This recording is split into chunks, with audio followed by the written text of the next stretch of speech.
ఈ కొండ మేకలోని కొన్ని ప్రత్యేకమైన లక్షణాలు ఈరోజు మనం చూస్తున్నాం. వాటిలో 4 ప్రత్యేకమైన లక్షణాలు ఏమిటంటే, మొట్టమొదటిగా అది భయము లేనిది. అంటే ఇదొక నెగటివ్గా కాదండి. పరిస్థితులు వచ్చినప్పుడు, లేకపోతే ఇబ్బందులు వచ్చినప్పుడు, కొన్ని క్లిష్టమైన స్థితులలో ధైర్యంగా నిలబడే, భయము లేకుండా నిలబడే ఒక గుణం ఈ స్త్రీ కలిగి ఉంది. రెండోదిగా మనం చూస్తే, ఎత్తైన శిఖరాలు ఈ కొండ మేక ఎక్కగలుగుతుందంట.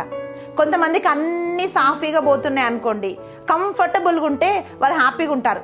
కొంచెం కష్టం వచ్చిందా, కొంచెం నష్టం వచ్చిందా, అది ఆధ్యాత్మికంగా కానీ, లేకపోతే కుటుంబ జీవితంలో కానీ, ఉద్యోగంలో కానీ, దేంట్లో అయినా కానీ వాళ్ళు సోలిపోతుంటారు. కానీ ఈ కొండ మేక లక్షణం ఏమిటి అంటే, కొండలెక్కడం కాదండి, కొండ శిఖరాలు ఎక్కుతుందంట. కొండ శిఖరం ఎక్కాలంటే అది ఇలా ఉంటుంది.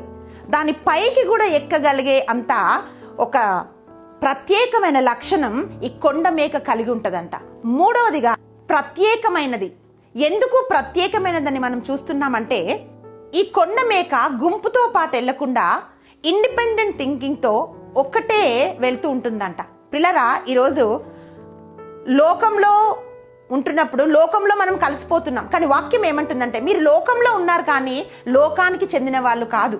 లోక స్నేహం దేవునికి వైరమని నువ్వు ఎరగవా అని బైబిల్ ప్రశ్నిస్తా ఉంది.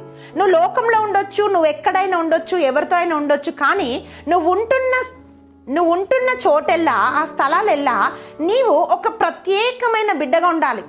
నీ మాట కానీ, నీ ప్రవర్తన కానీ, నీ ఆలోచించే విధానం కానీ లోకస్తులకు భిన్నంగా ప్రత్యేకంగా ఉండాలి అని బైబిల్ కోరుతుంది.